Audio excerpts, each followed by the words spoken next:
she's already a little bit scared.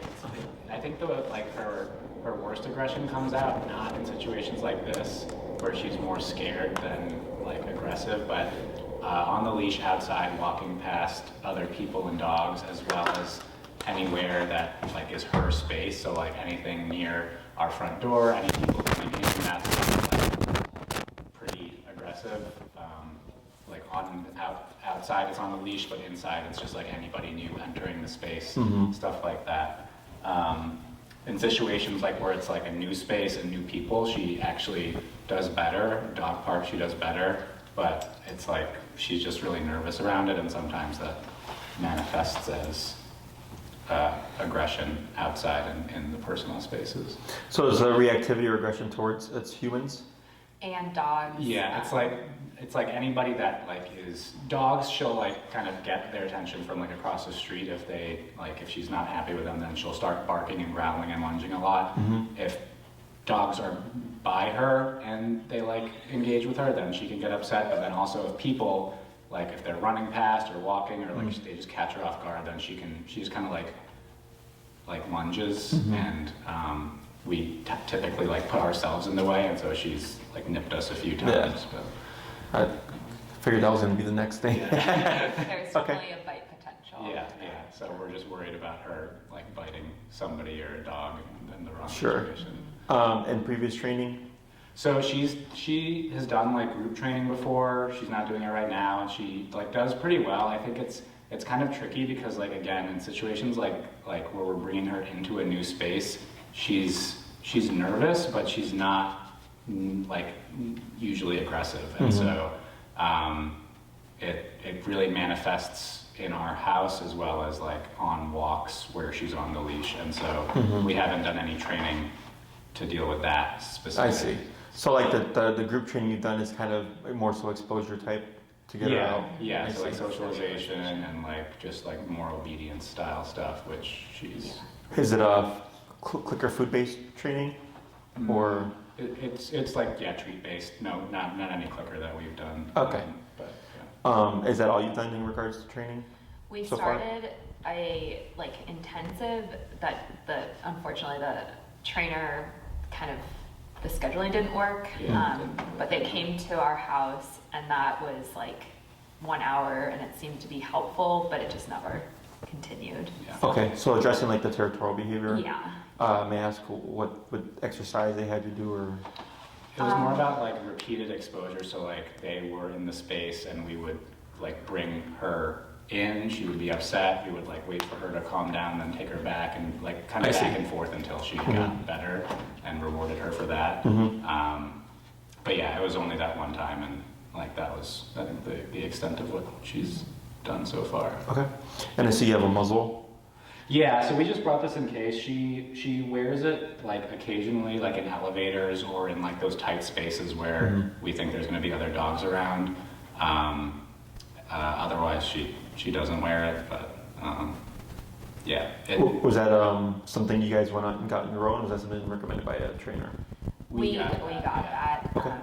My parents live in an elevator building and wanted to kind of reduce any possibility there. Yeah, especially when it's not one of us. We like whoever else is with her. We want to make sure there's no chance of her biting somebody. How'd she take to the muzzle? Did she bite it or? She's not a huge fan, but she's gotten better with it. Yeah. Okay. She's fine with it. Did you do any conditioning exercises, or is it just like okay? Yeah. So before she wore it, we did like the whole like treat-based thing, and she's okay. She'll let you put it on, and she's okay with that. She just thinks it's a little bit uncomfortable. Okay. Yeah. What does she do? Like, is it like pawed it or?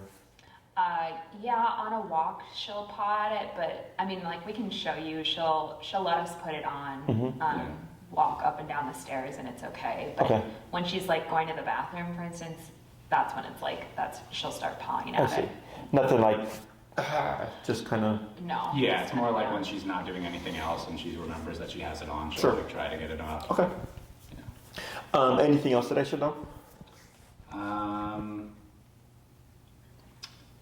Not that I can think of. It's so like, I guess so. It's like the aggression in those situations. One other kind of unique situation is my mom has a dog that like was introduced to her at a really young age, so they get along pretty well. Like she does well normally around my mom's dog, but there's again a specific situation in which like if my mom's dog is like going from point A to point B and she's in the middle, she'll like kind of block off the path. And that has led to a few situations where like they can get into a fight. But like 95% of the time they are fine hanging out with each other. But again, it's like I think that's similar kind of, she's being like protective and guarding spaces and it turns into aggression. I see. Anything else? Not that I can think of. No.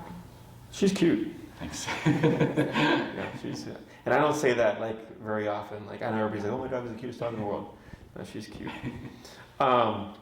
Cattle dog. Cattle dog, a shepherd mix, Australian shepherd. Sure. Okay. What's my next question? So we got all that. When she met, sorry, you said your parents' dog? Yeah. How old was she? 3 months. 3 months old. Ah, okay. Yeah. That makes sense. Does she have any other dog friends? Not immediately. Like at the dog park, she's fine around. She doesn't really actively go up to them, but she's not aggressive toward them. She more just like likes to mind her own business and chase balls. But like some dogs who come up and sniff her, like she's fine like reading them and hanging out with them off leash. On leash, if we're around, it becomes more of an issue. When you're at the dog park, have you ever had there be a conflict there with her and another dog, or? No. No. Nothing. Yeah. No, like no fights. Like there'll be some like chasing, or she'll like maybe get a little bit scared and want to leave. Yeah, if anything, she gets very submissive and scared. Yeah. The biggest incidents happen when like it's like somebody she's familiar with, another dog approaches either us or maybe she has like a frisbee or something and she's on the leash, or maybe she's not on the leash and a dog is still approaching somebody that's not her that she knows. Then she'll like kind of herd or try to direct them away or nip their faces a little bit. I see. Yeah. Okay. I'm gonna have you hold your leash by where that last knot is there. Okay. I'm gonna make some movements. I'm just gonna see what she does. Okay.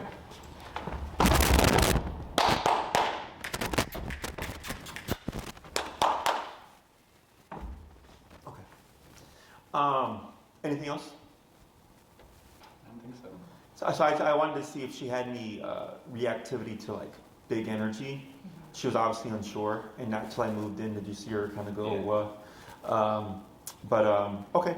So all the stuff that you're telling me, not uncommon, and I'll kind of break down why it's happening and why you see it in certain contexts and not others. And then what brought you guys here? So it's like I'd say from her being like 6 months to a year old till now, she's definitely like better overall in certain situations, but I think there's just when something happens and she gets aggressive and like she bites, and it's like been us right now, which is okay, but like we're just thinking about if that happens to somebody else, I think it's just kind of reached a point where we really want to try to address it. And we're just looking for who we thought would be the best fit for what we're looking for. And then you're aware we train like prong and e-collar? Yes. Do you know what that technology is? E-collar we're familiar with. Okay. Yeah. I'll explain it more thoroughly, it's just to kind of get a feel. Okay, so your dog is a mixture of nervousness and anxiety. Okay, so obviously she's anxious right now. The way she's laying down, obviously not comfortable, like she's ready to jump at any moment. Her mouth with the panting all the way back, right? And also like her inability to really settle, like she kind of gets up, she stands for a bit, and she lays down, and she stands for a bit. All that stuff is anxiety, okay? The reason why I say nervousness is typically when a dog is leash reactive both towards humans and dogs, almost always it's nervousness, okay? Other answer would be fear, but there's no fear here. Like when I got up and everything, like I get dogs that are trying to run at the end of the leash and stuff, like get me the hell away from this guy, right? Where she's just like, what's going on, right? So unsure, but those outside reactivity moments to me indicate nervousness. Okay, so fear, nervousness, and anxiety look very similar, and they're like all like, how do you say, not a confident dog, right? So fear tends to want to move away, tends to want to run. They can become aggressive, usually when when you put too much pressure on them. So like if they hit the end of the leash, like, okay, I got nowhere to go, now I'm going to bite you. And sometimes they may lunge out forward if there's enough of a gap, but the moment you step towards them, you just see them backpedal. Okay. Fear also tends not to let it go. So like when I was doing in-home consultations many years ago, and they had a fear-based dog, they would put the dog in another room and you just hear the dog the entire time, just going off barking, like they just would not let it go. Okay. Nervousness tends to settle, but then will trigger or react when there's a sudden change of energy, which is why you saw me do that big clap and stuff. Because I, for the most part, have been passive energy, and then all of a sudden I start stomping my feet and clapping, a nervous dog would trigger with that. Anxiety doesn't want to settle. It moves around a lot. It pants, eyes nice and big and open, right? So they look similar in the sense that a lot of times you can see some of that kind of backwards motion, or they're not really wanting to confront the problem because they're not an entirely confident dog. That's usually how you can determine where the behavior is coming from. And then there's like mixtures of. So I said your dog is a little bit of nervousness. I would say more anxiety than nervousness from what I can see so far. Okay, but just like with humans, sometimes we're in situations where we may become anxious. But then, like for instance, when I used to get ready for a job interview, you get anxious for that job interview, right? And then I went on so many interviews that just didn't get anxious anymore. You know, there's stuff that makes us nervous. You know, did I get into the college or whatever? There's stuff that we get scared about. What was that sound that I heard? You know, so we feel those emotions as well. And then there's people that are more prone to experience these emotions for even simpler things. You know, like I had an ex-girlfriend that I had asked her if she could make a reservation at a restaurant, and she said she couldn't because she was too anxious. And to me at the time, I just thought that was silly. But as I got older and wiser, I'm like, oh wow, like, because I have a friend now that struggles with really bad anxiety, and you know, he's talking about it. But I have a better understanding of it. I was like, yeah, even though to me that seems super simple, like just call the restaurant and make a reservation. For some people, that can be very stressful and then cause anxiety, right? So same thing for dogs. Every dog kind of has a tolerance level, and then some dogs lean to reacting a certain ways, like with nervousness or anxiety or fear, what have you. And then there's some dogs that are just stoic and like nothing really bothers them, and so on and so forth, right? So typically, when I come in, I'm looking at, well, how frequently does the dog trigger into this emotional state? You know, and is it for like subtle things? Is it in certain situations? Is it in some situations, not others? So we just have to get a feel for the dog. So, you know, when you mentioned, well, off leash, our dog can coexist, and it's kind of indifferent. Doesn't really want to socialize or play with the ball, or something like that, right? So I'm like, okay, so she's capable of being in a social setting, but the moment you put the leash on is when we start to see a rise in all the behavior. Okay. Now, do you have a guess as to why they may be? Why the leash is eliciting that kind of behavior? I mean, she can't protect herself as much. How so? She's restrained. And like I mean, especially when we're in those tight quarters, it's like there's no space for her. So we have 4 responses to stress. Okay. Do you know what they are? No. Fight or flight. You probably heard those too, right? Fawn and I'm a therapist, so okay. human. So the human terms. Yeah, okay. So what would be the human ones? So fight or flight, fright, like the fear response, or freeze. Sorry, freeze. Freeze. And then I know it as fawn, but maybe it's something different. What's fawn? That's like, it's a human experience, like where you are over apologizing for your actions. Interesting. Yeah. I've not heard that one. I don't think it applies to No, dogs. yeah, I don't think you're saying sorry. I've worked with other therapists in the past, and a lot of the times when I tell them, like, say stuff, they're like, oh, that just makes sense, because because we're all animals. Right. Now, we do have some differences, because obviously we can think on a greater scale. We're more complex in that sense. We see past, present, future, kind of, whereas dogs are merely present. Okay. So we have 2, fight or flight, and then we have avoidance submission. Okay. So the main 2 always fight or flight. The other 2 crop up when the first 2 kind of don't work. Okay, so when you're on a leash, you remove the flight response. Whereas if she's at the park and something happens, she can run, and that's most likely why you're not seeing that behavior. Like so, I would say, if ever really, unless she's in a situation where something triggers like resource guarding or territorial behavior, which is a different thing. Okay, so So that's part of it. The dog can't run from the situation. So then she's like, okay, well, if I can't run, I'm going to fight. Okay. Once we remove the fight response, then you see avoidance. And then once the dog learns, okay, I can only avoid this for so long, then we move into submission, or what I also dub as acceptance. I'm going to see dogs in the world, I'm going to be on the leash, and there's nothing I can do about it, so I might as well just accept it as happening. Does that make sense? Yeah. Which sounds bad, like when I say the word submission, or like, oh my God, it's fine. It's just the dog kind of just going, all right, well, there's nothing I can do about it, so I might as well just accept it. Yeah. So, and if humans do avoidance as well, like you ever been to a store and you see someone you don't want to talk to?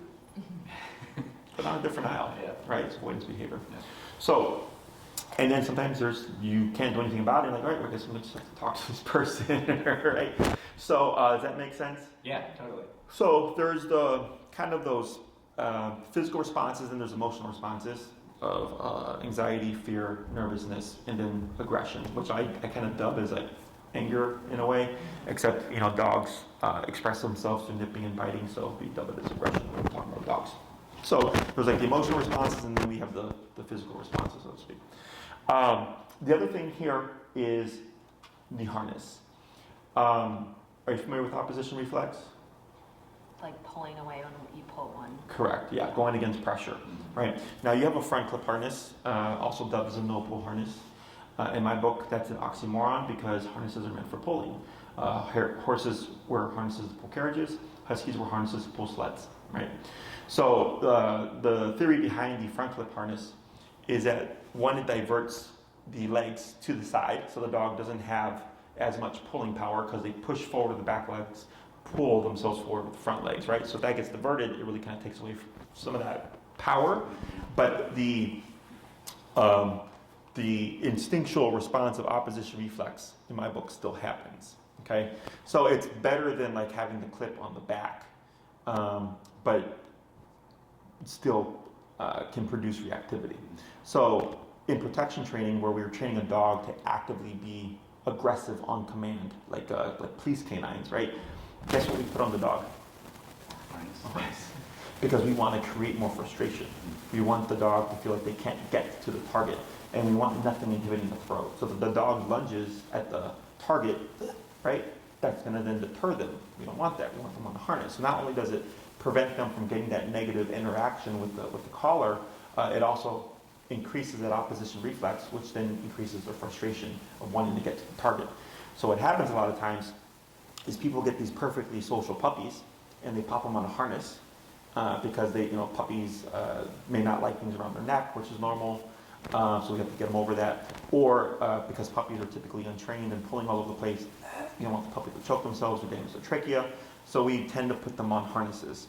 So then what ends up happening is we got the puppy on a harness, we're walking our puppy sees a dog, and then maybe we don't want our puppy to interact because they're not fully vaccinated.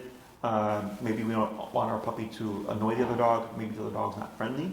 So we tend to use that harness to then keep them at bay, right? So that starts to create a frustration because puppy's like, I want to say hi. And you're like, no, you can't, because then opposition reflex is there, right? So over the course of time, that friendly puppy becomes a frustrated puppy because every time it sees a dog, it just feels this negative tension. And eventually that frustrated puppy can become an aggressive dog. Okay, and this is a story that I hear a lot with my clients. Like, yeah, my puppy was super social, and then I had them on harness, and when they turned a year or year and a half, all of a sudden they're aggressive. In other instances, the puppy is already born with some kind of behavioral issue, whether it be they're more prone to anxiety or nervousness or fear or aggression. They're already a resource guarder, and then having them on harness just makes that problem worse. Okay, because we're not addressing it the way another dog would. We're addressing it the way that we would. So then, over time, those behaviors get worse because they're not really being checked. They're not being corrected. So every time the puppy performs a behavior, like let's say nipping, to keep a dog at bay, that's rewarded because nothing is saying don't do that. Okay, is that all making sense? Yeah.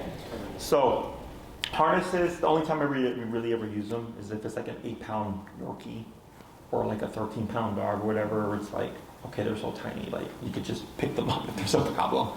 But for any dogs over that, 15, 18 pounds, we're training them formally because we know that potentially in time the harness could create some issues. Okay, so any questions on that? No, I think that makes sense. Yeah.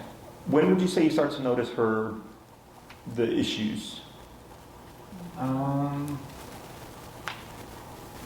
I don't know. We started out with her in an apartment, and the elevator, like once she was past like her puppy years. Well, I don't know, 6 months. Yeah, maybe around like 6 or 7 months, she started not being super happy with dogs in the elevator. And then, yeah, like walks and stuff. Like we did some training with her, like on the lakefront with like scooter and like bike desensitization. She's okay with bikes now, with scooters still, like set her off, stuff like that. So that all started, I think, fairly early. Yeah. So dogs have like 3 pivotal, I dub them psychological shifts. Yeah. 6 months, a year, 2 years. Okay, so think of 6 months, and this is like my equivalent, is terrible two's brain, teenager body. At a year we have teenager brain coming into adult body. At 2 years we have adult dog. Okay, and typically whenever there's any kind of behavioral shift, it's at a year, it's at 6 months or a year. Very, very rarely is it at 2 years or at another point in the dog's life. When we have the 6 month or 1 year point, a lot of the times it's just organic. It's just the puppy growing into their own. Yeah. So like for instance, I had a German Shepherd puppy that I trained many, many years ago.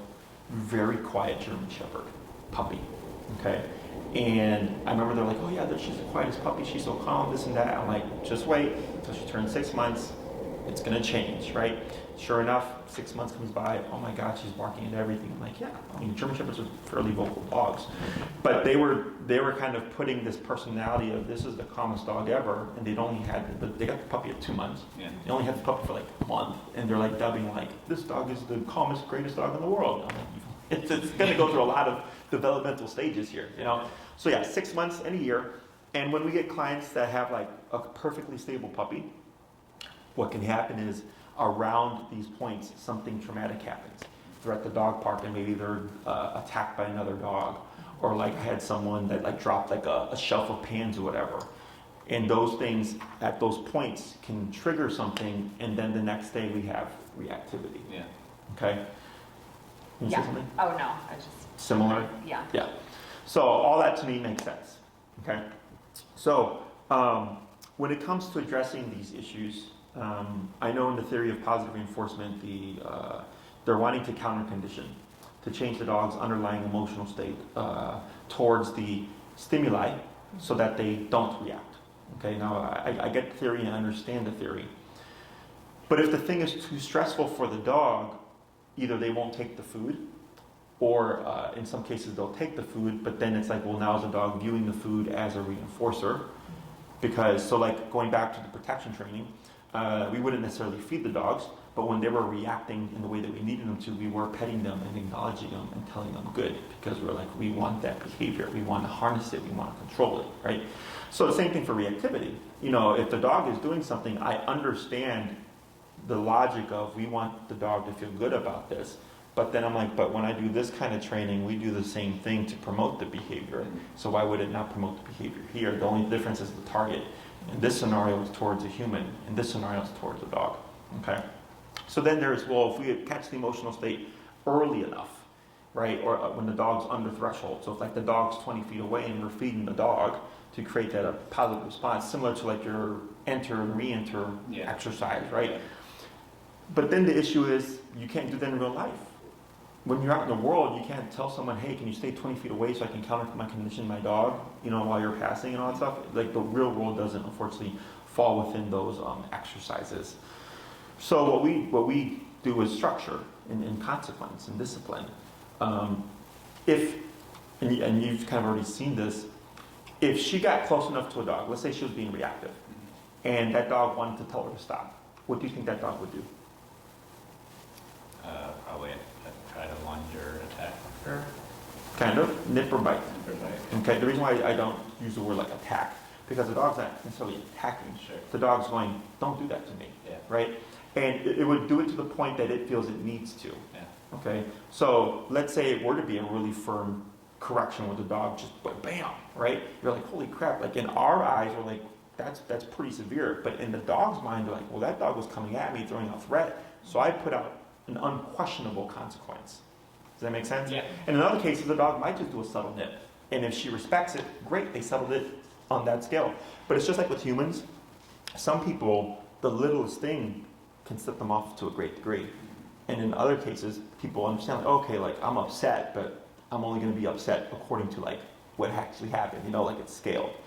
So same thing for dogs. Some dogs are more sensitive. Some dogs are more, how do you say, easily triggered. Some dogs go to an extreme when they're establishing the consequence or what have you. Some dogs are more subtle or more calculated. It's all, you know, how do you say, different for every dog and every being. Sure. Whether or not it's right or wrong is a whole different kind of conversation. Okay, so that's where e-collar and prong collar come into play. So prong collar is a spiky looking one, which you may have seen on other dogs and stuff. It's meant to mimic a dog bite or dog teeth, which is why it looks the way it looks. Okay, so when people look at it, they usually go, that looks like a medieval torture device. I know when I first started my career and I was positive only, that's how I viewed it. But then, because I started purely as positive only. And then once I saw the ceiling that positive only had, then I moved to slip leash. And then I hit the ceiling, then I progressed to prong collar.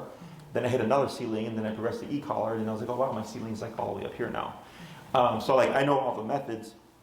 So it looks menacing, but it's meant to mimic a dog bite.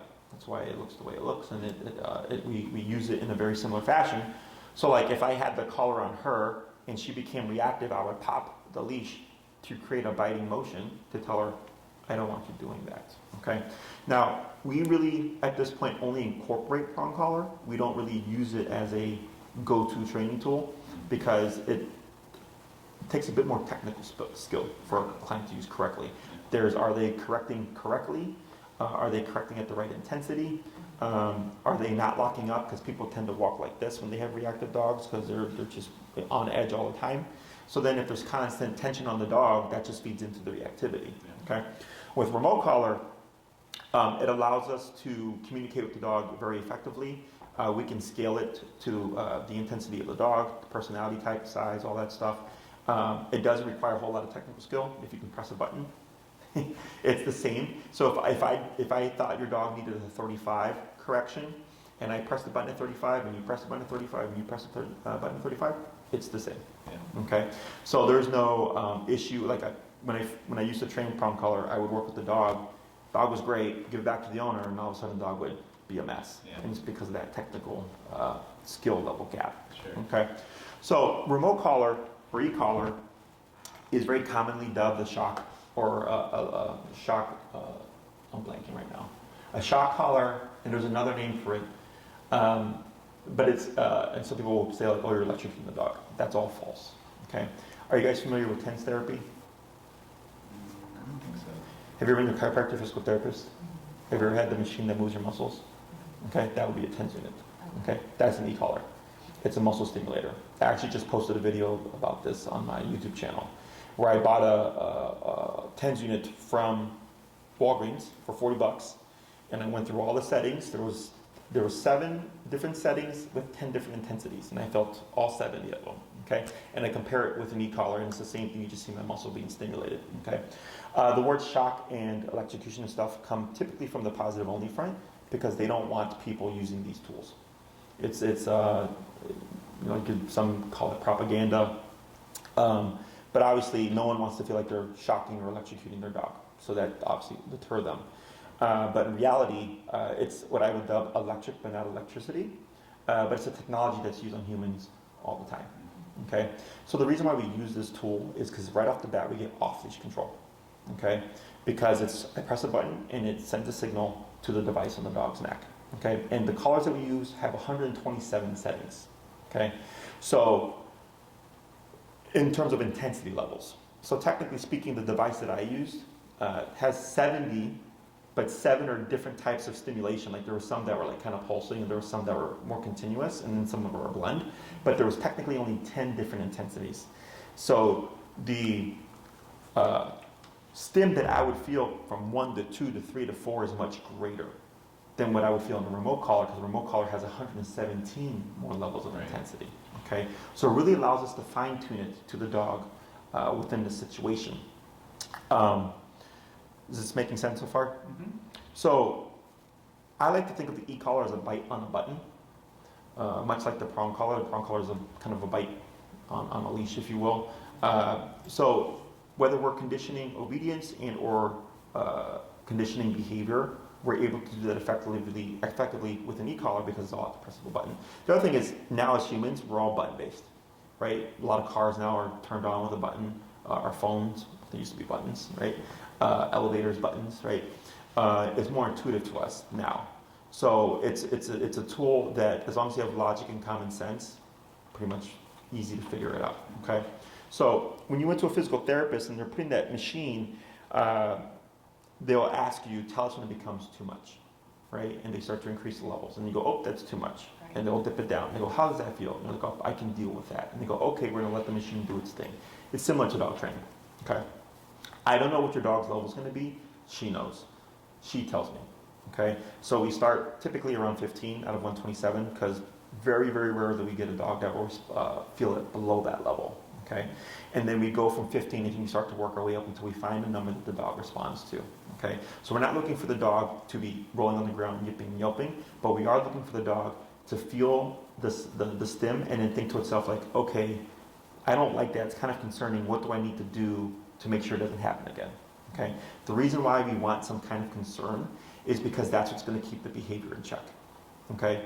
If you try to dance around it and be nice and then be as low as possible, you're going to find yourself in this constant kind of limbo of steps forward, steps back, because the dog needs a firmer touch, but we're trying to be nice and subtle. So the dog's like, you don't really need it, you know? And I see this happen a lot because no one wants to ruin the relationship with their dog. No one wants their dog to not like them. No one wants to make their dog worse, you know? So there's that kind of concern as well.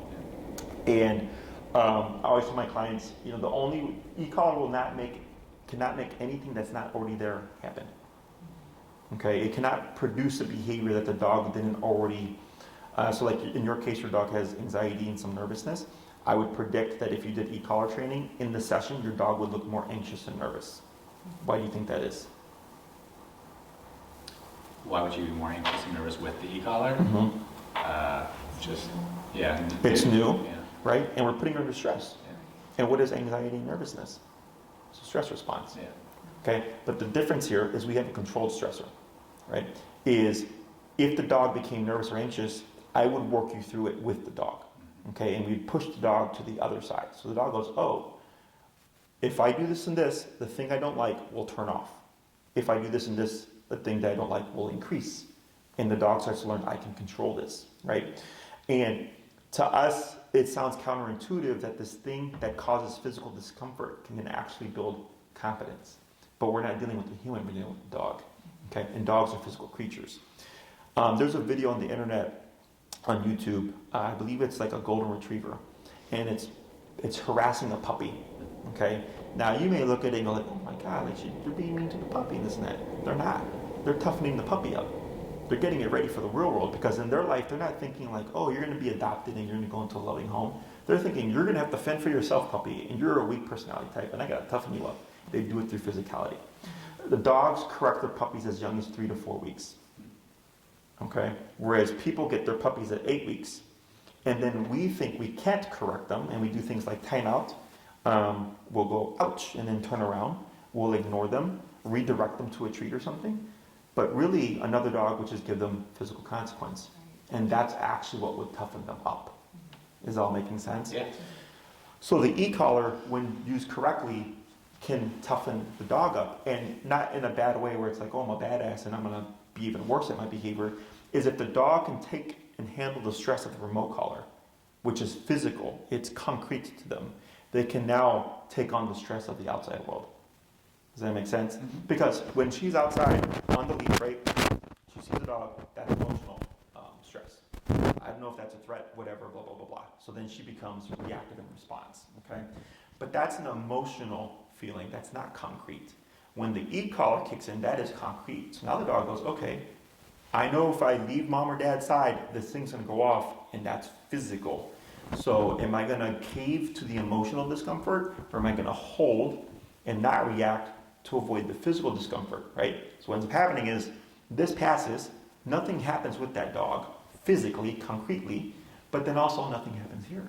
So the dog goes, oh, so if I don't trigger, nothing happens with this, but then also nothing happens with this, and everything is fine. Yeah.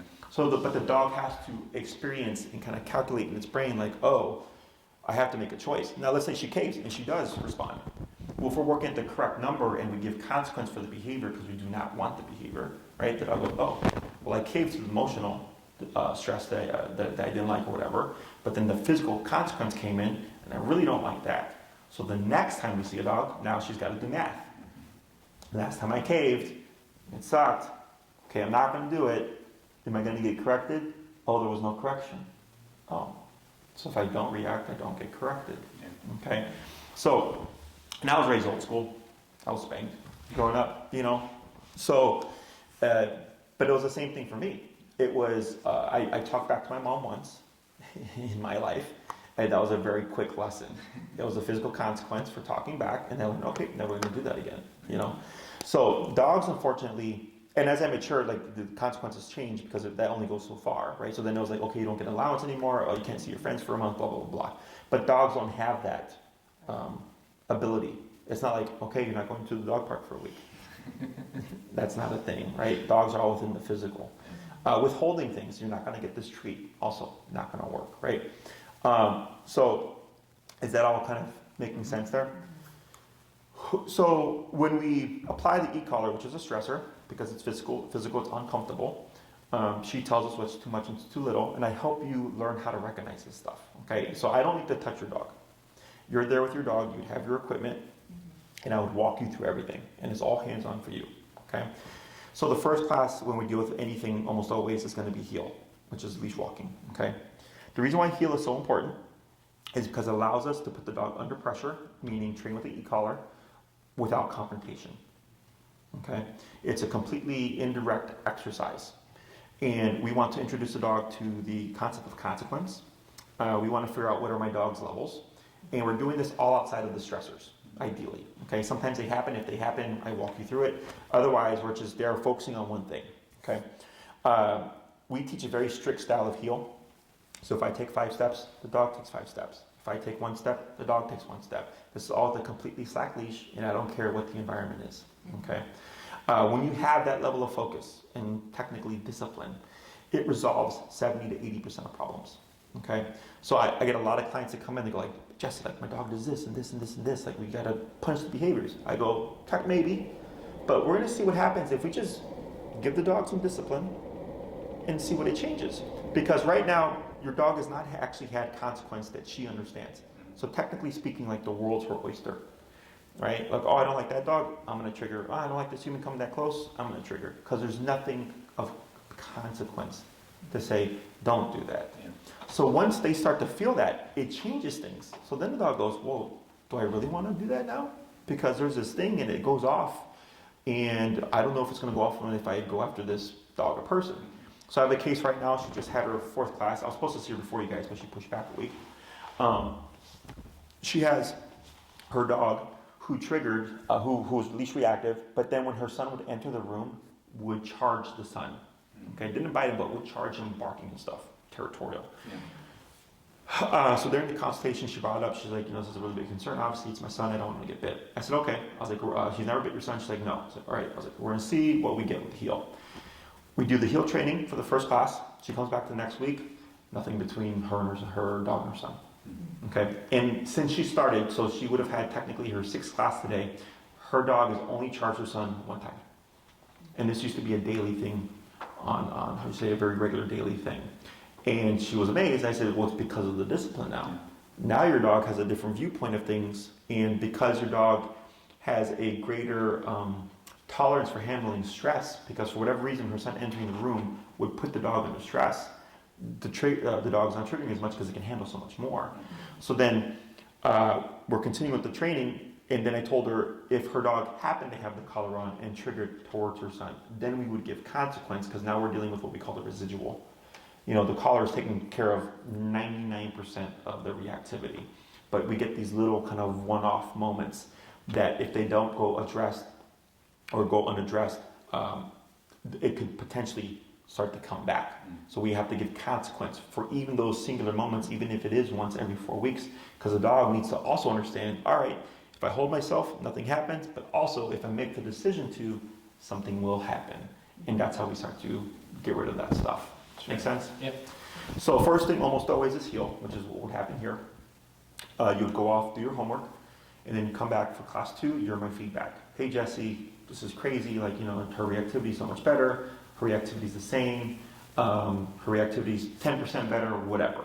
Okay, you give me feedback, I go, okay, thanks for the information. We're gonna work on the second half of heal, make a couple of tweaks, go off and do your homework.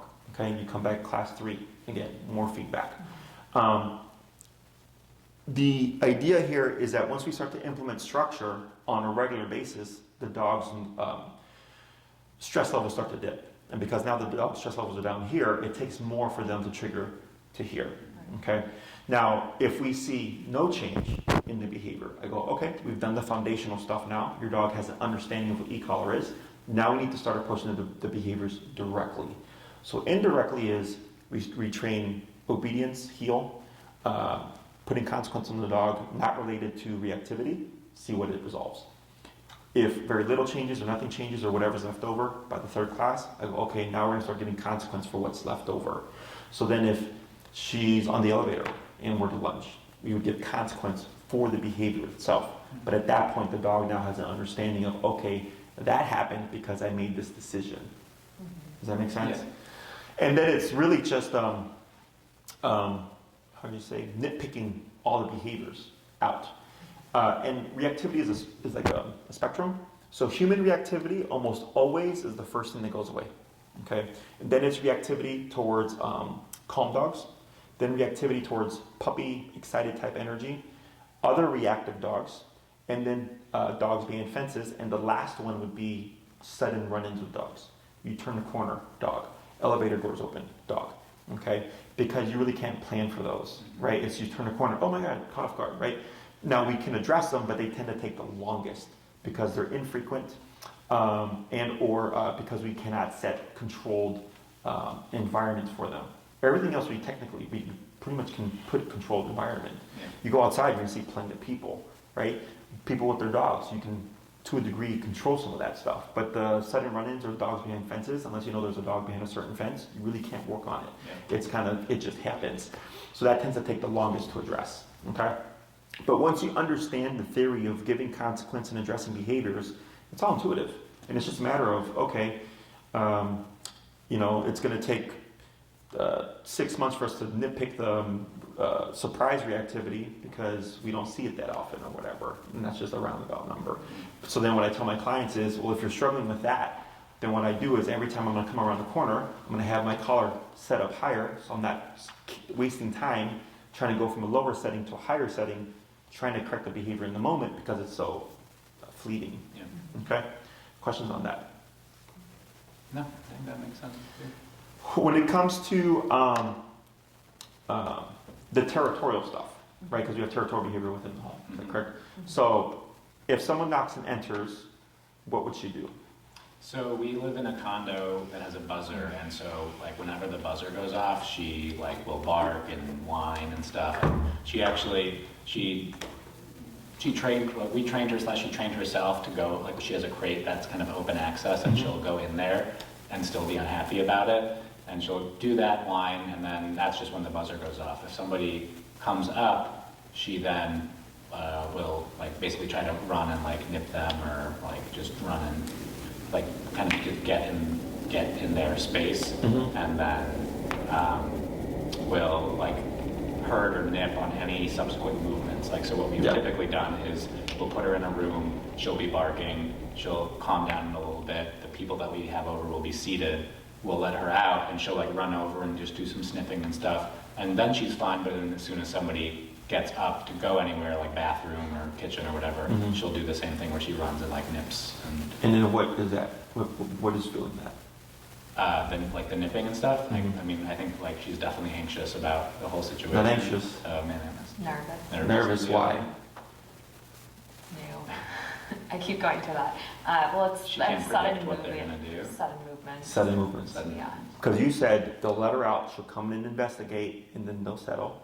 But the moment they get up to move, she'll go and pursue them. Yeah. That's the nervousness. Like if you were to get up right now, that's when it would happen. Correct. Yeah. Okay. So what's nice about this stuff is that now you can predict. You can start to foresee things. Because dogs, at this point in my career, I was like, there's nothing new under the sun. Yeah. Very rare now do I get thrown for a loop. Like, okay, well that's different. You know, they're not like humans. Yeah. Humans can do things out of spite. They can do things. You know, they can be resentful and all that stuff. Dogs don't do that. Dogs are all within the now, and then when the moment is gone, it's it. It's over. Okay. So once you start to understand fear, nervous anxiety, and all that stuff, you're always a step ahead now. Because if you have guests come over, like, okay, everybody, if you're gonna get up, give me a heads up so that I can prepare for the moment. Yeah. Okay. So when it comes to the territorial behavior, there's a couple of approaches, and it all comes down to how far are you willing to push your dog. Okay. Now, for me, I don't need your dog to love everyone and everything. Okay. I need your dog to not act like a jerk on the leash. Walk past dogs, walk past people, not lunging, mind your own business. I do not need her to greet random people or random dogs, okay? Because people, they will want that of their dog, and I'll tell them, you're putting your dog in position or forcing them to do something that really they don't have any interest in doing, which is why they're reacting the way they're reacting, right? So if they're able to coexist, and then you can go to the park and have her at the dog park and run around, great. Otherwise, unless it's like a neighbor's dog, a friend's dog, family member's dog that she would see on a recurring basis. That would be realistic because we're going to see this dog. You know, I get clients that go have like, their family has like a lake house or something, and they all go there and there's other dogs. I go, that makes sense because the dog's going to see those dogs on a regular basis. Everybody else, I don't care about. Your guests that come over, your friends that are good friends and they come over regularly, your family members, yes, we would want your dog to warm up to them because they're going to be a part of her life. If it's the random one-off, my guest is bringing a guest, then I would do a different approach because I'm like, I don't really care that she is super friendly with this guest, but I also at the same time don't want her to be a jerk. Yeah. Okay. So we have a couple of exercises that we do. One is place command, which you may be familiar with, sending the dog to a dog bed. Oh yeah. Yeah. Sure. So that's technically an approach. Yeah. But that is what I would call the physical approach, meaning your dog is on her bed. And if she were to respect the command, she would hold. But emotionally, she'll still dislike the fact that the person is within the home. Right. Does that make sense? Yeah. So the moment you release the dog, what's going to happen? Yeah. Right? They're going to follow that emotion. The second half to having guests come over is we have an exercise where we address the territorial behavior. So if someone knocks, she triggers. She's sent to her kennel. Guest comes in. She settles. You let her out. Right? But on whose terms did she settle? Her own terms. Yeah. Right? Because you just gave her time to kind of resolve it, so then she comes out. But then if somebody moves, she's still on her own terms. Yeah. She's going to trigger. When we have guests come over, we settle the dog on our terms. So the dog goes, okay, you're telling me I don't need to be territorial right now. Okay, so then when we shut down the territorial behavior, technically speaking, there's nothing to fuel the other behaviors. Because the nipping and the biting and stuff, it's all fueled by something. It may be problematic, but it's not the problem. The problem is you have a nervous, anxious, territorial dog within the home. Yeah. So when someone buzzes or rings the doorbell, it's instinctual for a dog to become territorial. I'm sure you've been to friends' houses where they have a dog, you'll knock, you'll hear the dog bark, and then they open the door and the dog's like, hey. Yeah. Right? And they're just like, they're happy to see you, but they were still territorial. The difference is that dog, yes, they bark to alert, hey, there's somebody here, but they love people so much that they don't view them as a threat. Yeah. So when they see the door open, because they're like, who's behind the door? I'm like, oh, it's a person, I like people. They just switch gears. Mm-hmm. When you have a dog like your own, who has these underlying kind of emotional baggage, or this emotional baggage. Door knock happens, she becomes territorial, that puts her under stress, she becomes nervous, anxious, so we now have territorial behavior intertwined with nervous anxiousness, and the dog's unable to resolve it on their own, fully. Okay, so then it looks like she's calmed down, but then when somebody moves, because she's still technically having that residual kind of emotion there, we see the trigger, the pursuit there. Does that make sense? Yeah. When we get it down to a zero, where the dog is calm because we told him to be calm, we're literally communicating, you do not need to be territorial, this is my guest. Okay? So then, it's not to say that she won't trigger, but it would take much more for her to trigger. Okay, so then the next step we have after that is if someone moved, because she's still a nervous dog, so we don't have territorialness anymore, but we still have anxious, nervous dog, is when they move, her instinct is react.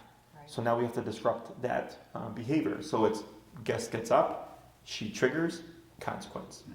So now she goes, okay, I caved to my nervous response, but then I was given a consequence for it. So let's say time passes, somebody moves, she thinks about it, but she holds.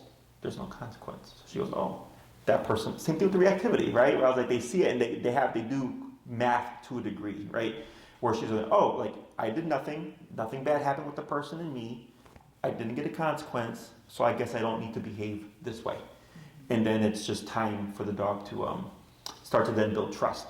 Because if she always has nipping or biting or these triggers at her disposal, she will always resort to them because that's who she is. I feel like it would probably be the same thing for a human, right? Like except with people, we have the capacity to be proactive and address things ourselves, right? Like, oh, I need help, I need to see a therapist, right?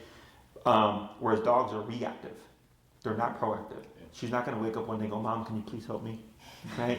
She's not going to go, hey guys, you got to hire a trainer. You got to get me into some dog therapy here. Okay? She's reactive. Something moves, reaction. She sees a dog on a leash, reaction. A dog, your parent's dog, coming across the room while she's in the middle, reaction. She's not proactively sitting there going, come on, I'm waiting for you. Right? That's not a proactive choice. It's just she's in the context of the dog approaches and she's, oh, hey, territorial. Does that make sense? Yeah. So, question on any of that stuff? No, that all makes sense. Yeah. Now, when we're building trust with the dog and humans and stuff, food can play a part. I don't have anything against using positive reinforcement. It's a great tool. We use it for all our puppies under 6 months. It's great for foundational stuff. I just simply do not rely on it to create reliable results. Okay, because positive reinforcement is great for stuff you want to see again, but it's not good for stuff that you don't want to see. That's where consequence comes into play. Okay, and those two things work very well hand in hand. So let's say we have the exercise of being able to shut down territorial behavior. You're correcting her nervous reaction and all that stuff, and then when she's doing well, there's a reward from the typical trigger to help create a relationship. But we're not relying on it to create the relationship. Right. Dogs create relationships through coexistence. Okay, humans tend to think it's I pet the dog, I give the dog treats, I baby talk to the dog. A lot of times dogs don't like that. So my girlfriend's dog, did you meet her, Elizabeth? No. She's my partner here. But I trained her dog, that's how we met. And then here she is helping me run my business. Awesome. So her dog Luna is very nervous with people. So when I used to come over in the beginning, she would be like growling at me across the room, like looking at me like, I don't trust you, right? And I would just walk in, I would always just throw her a no hide. Okay, and I'll sit down and mind my business. I did that for like a month. And after a month, she started to come out like, who are you? Curious, right? And I would ignore her and I would just, but then I made it harder for her because I was like, okay, now you have to grab it from me. Okay, and then she would grab it. And then a couple of more weeks passed. Now she howls and jumps and screams when she hears me coming up the stairs because she's so happy to see me. But I didn't put any pressure on her. I simply ignored her, gave a little bit of positive, and then in time, she just developed her own trust of like, okay, like, you're not a bad dude. I've seen this with kids. I had a client, she was a grandmother, she showed up to a training session with her grandson, and I saw him, and then she's like, oh, it's my grandson, so-and-so. I go, hey, buddy. And then I just saw him right away dip behind her leg. So I said, okay, you're shy. So I ignored him, and I just had a conversation with her, and I just interacted with her the rest of the class. Towards the end of the class, he came up and then tugged my shirt and goes, hey, Jesse, look at me. And he went, we were at Fred Anderson Dog Park, which is in the South Loop. It's a very nice dog park.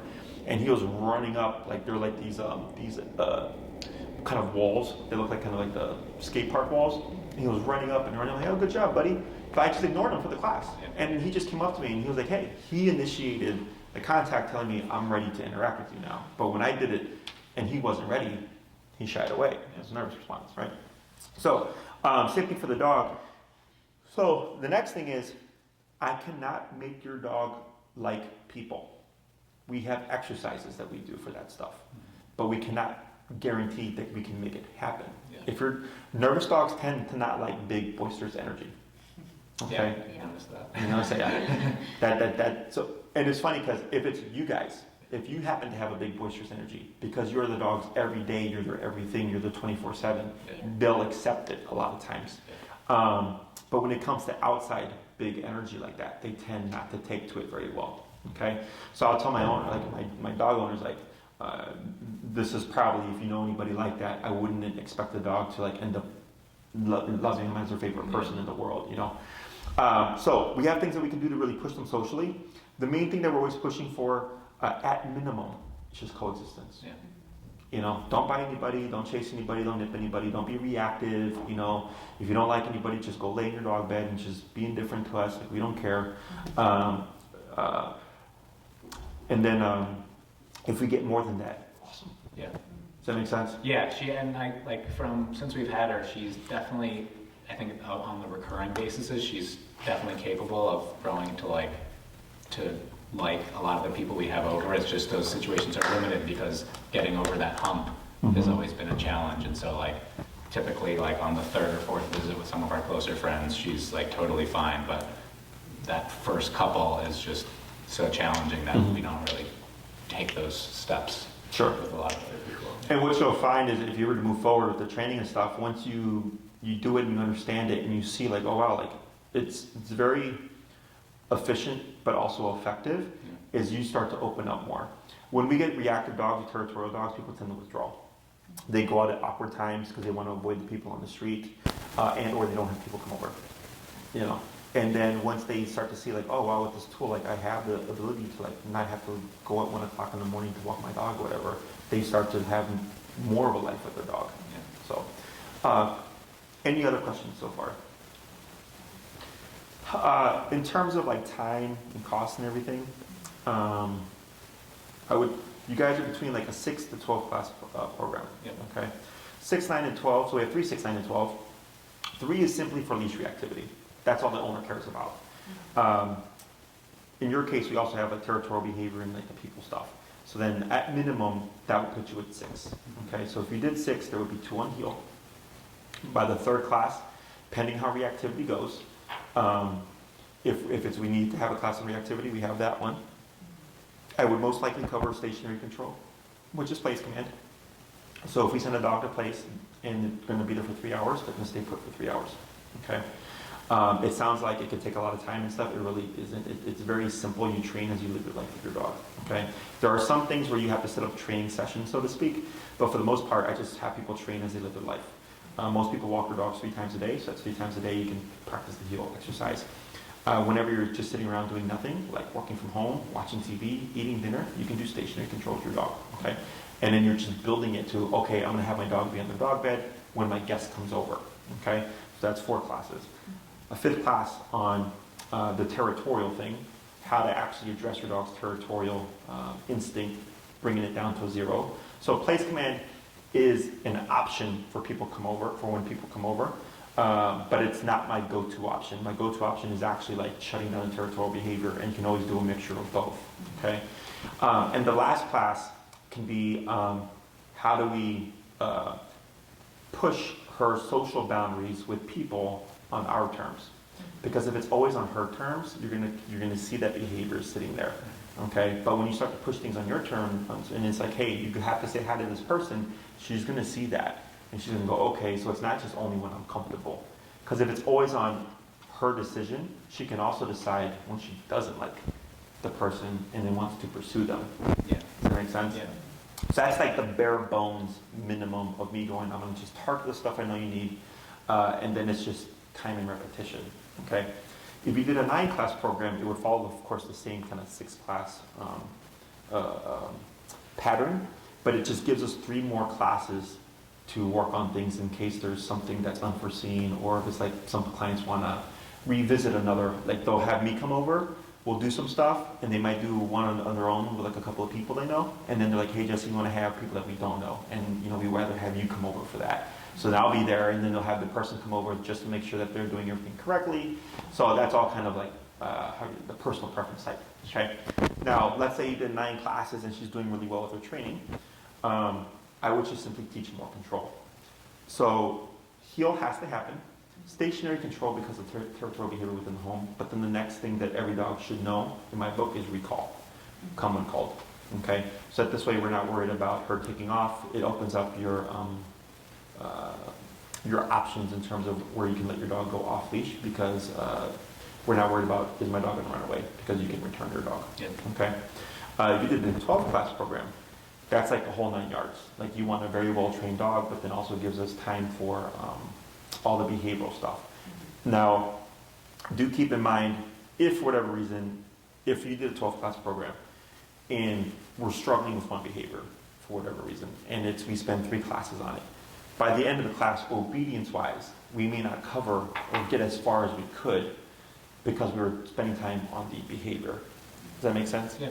Now, if your dog did not have any behavior issues, and it was like, we're just here to train our dog, I can tell you what I can get done within a time frame, because it's simply skills. Walk on a leash, come to me, don't move, sit, put your butt down, lay down, don't move, okay? So when we do a longer program, what you're able to get is off-leash control, okay? So we have 6 foundational commands: sit, stay, down, come, place, heel, okay? The only command that has to be off-leash reliable is the recall. Every other command, who cares, okay? Now, I get dog owners that want their dog trained to the highest level, so they care. They want all the 6 commands to be off-leash, so it's 12 classes. And I know what I can get done within those 12 classes, but because there's behavior, that's the variable in play, okay?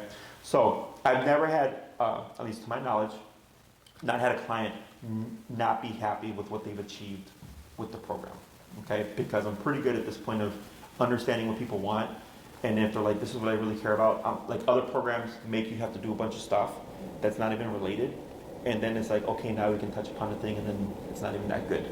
Whereas I go, okay, all you care about is reactivity, well, all we need to do is cover the heel. Your dog may not have recall, your dog may not sit still for more than 5 seconds, but your dog will stop with the reactivity. And the owner's like, okay, great, I got what I wanted. Okay, so the 12 classes is really if you want more higher level trained dog.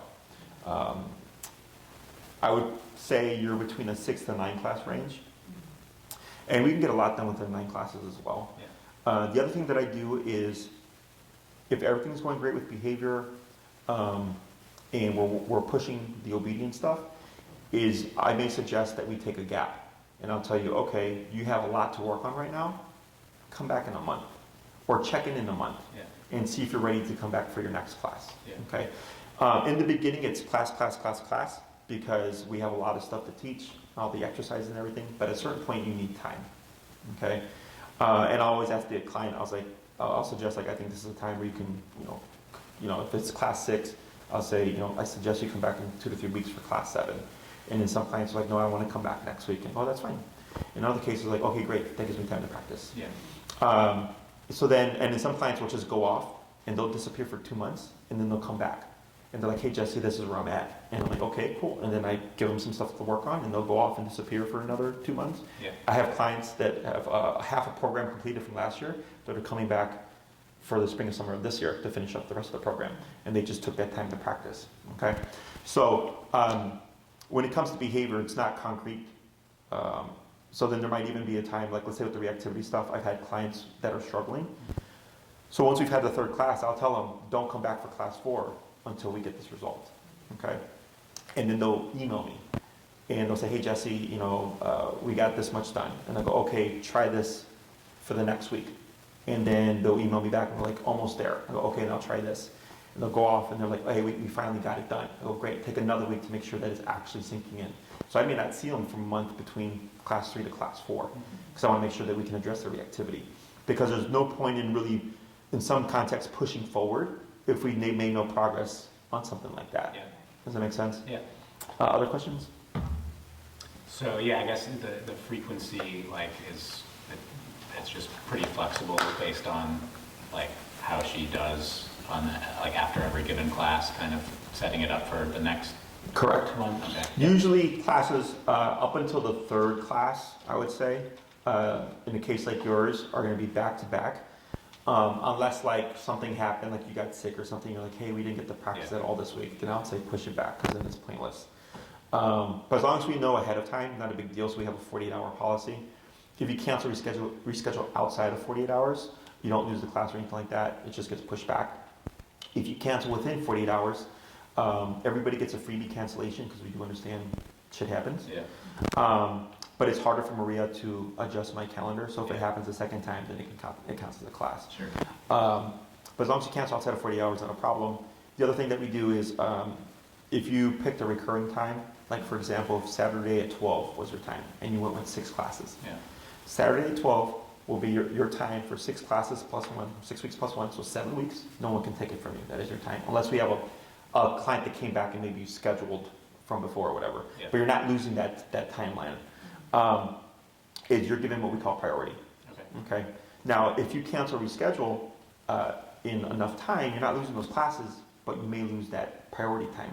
Yeah. So Maria books my calendar ahead of time. So if you're like, oh, we're doing 6, so she thinks, okay, so for these 7 weeks, this is you. But then somebody else wants that time, and she'll say, oh, well, it's going to be free on this week. Got it. And then she'd book it then. Does that make sense? Yeah. So if you've rescheduled too many times, she'll tell you, hey, I have somebody already booked at Saturday at 12 now. It's not available, but we can wrap up at a different time, and then you would just reschedule the time or whatever. Sure. Okay? And same thing if you do 9, it'd be 9 weeks plus 1 would be your time. And then if we're on a play it by ear basis, then it doesn't matter anymore because we're just scheduling whenever you need the next class. Okay? Other questions? Where are the sessions typically taking place? So we're starting to transition from here back to Oz Park. Okay. So if it's inclement weather, we train here. Yeah. In some cases, like if I know the case that I'm working on is it's very important that we're outside, like I'll just tell Maria, just push it back, that's fine. But typically we can still hold it because we have dogs here, so we can always create controlled context if we need to do reactivity stuff, or like I'll cover something else. So like place command, like we don't need to be outside to cover place command, so I'll try to fill in those classes so we can save the really important stuff for like the environments where we would need it. Sure. But we're starting to transition from here back to Oz Park. Oz Park is the busiest park in Chicago. Dogs, rollerbladers, skateboarders, baseball games. There's even a jazz band that comes up at some point. Yeah. So that's where we train. So we're in the midst of it. Okay. So the pros are you're there in life, training real time. If your dog is reactive, I coach you through it real time. Cons are we're just under the mercy of the weather. It's bad. Yeah.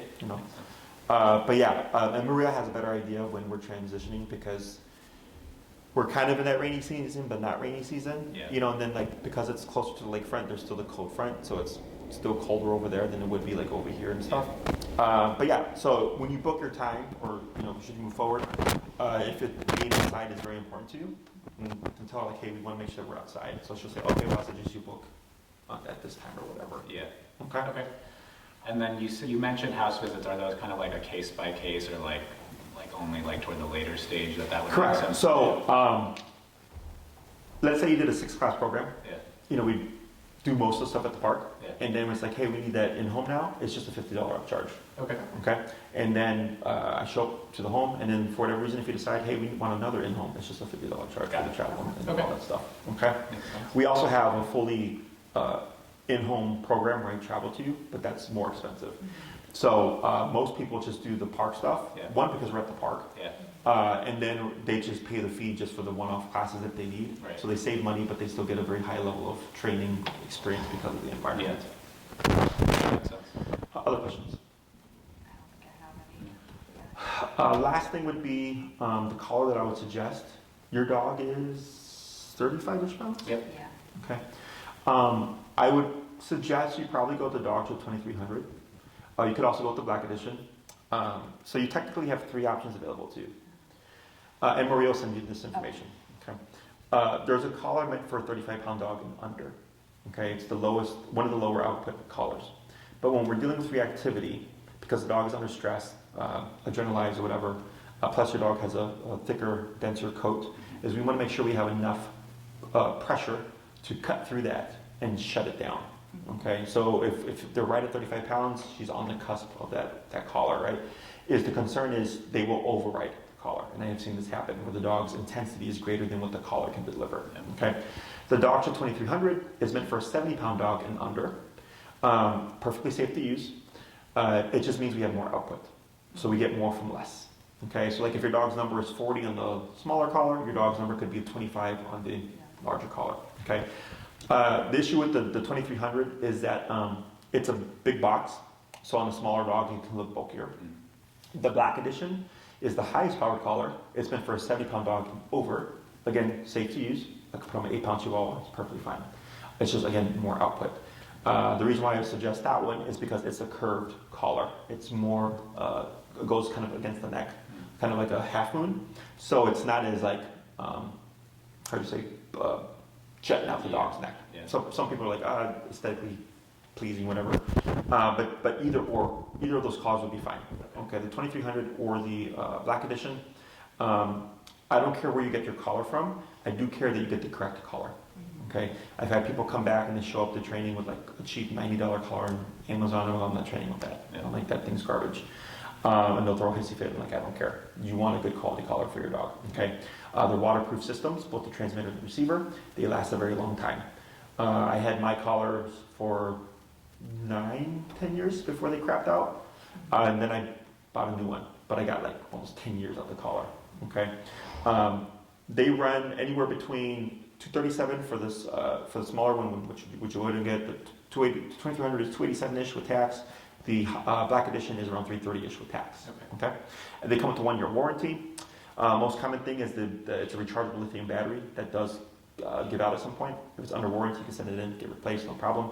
Otherwise, you can replace it yourself, or you can send it to the dog show for a fee to replace it. We have them here as well for like $25. Take 5 minutes to change out, no big deal. Okay.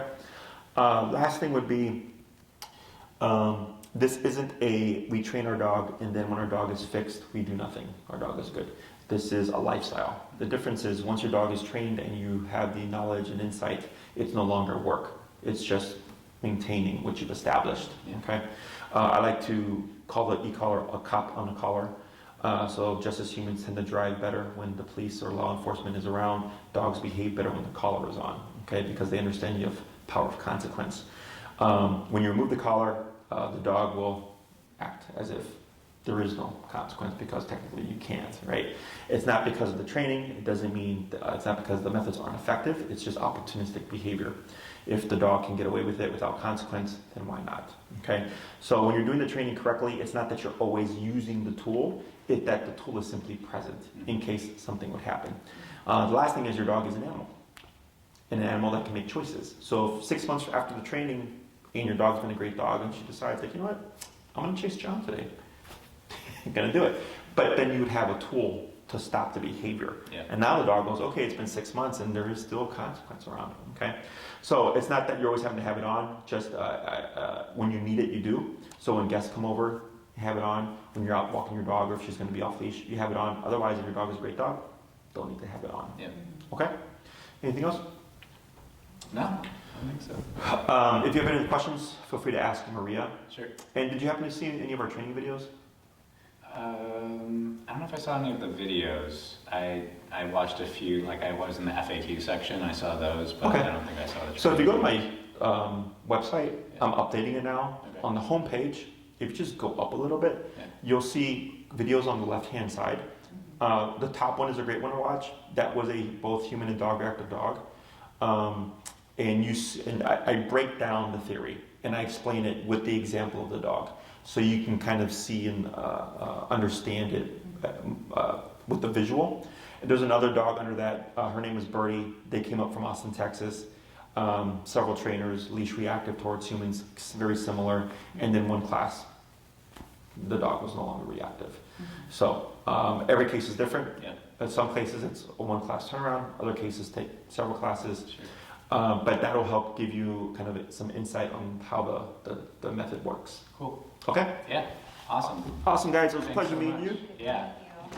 I'll help you guys out. Okay?